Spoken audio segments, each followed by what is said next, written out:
put a pencil in your remote, and you will be surprised at the result. If you have a remote control that has been used for a long time and no longer works, do not throw it away. Because I'm going to teach you how to fix it using just a pencil, we still have a remote like this, which only works on a few buttons.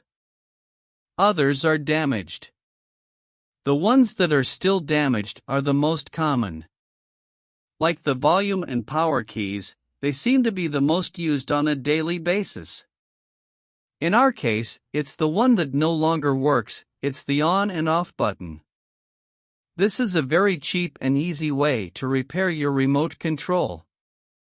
And to start, we're going to remove the batteries from the remote control. Now, with the help of a sharp knife, slowly, let's open the remote and do it very carefully because we don't want to ruin it even more, right? Completely disassemble your remote control. Here, we have already dismantled our entire remote control. Now we check the rubber very well. Check for other damage. Now let's do a complete cleaning of the entire remote control contact plate. We will use 70% alcohol and cotton. You can use any type of alcohol, but make sure it is isopropyl. The difference between regular alcohol and isopropyl alcohol is that isopropyl alcohol contains more alcohol than water, so it evaporates faster.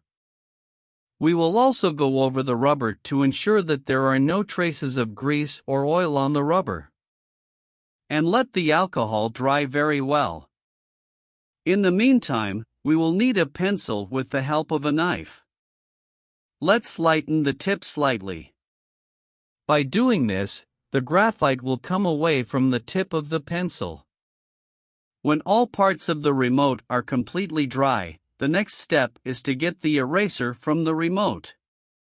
We will need white glue or other non-abrasive glue against the rubber. Let's put some glue on the button that doesn't work. In my case, it's this button here.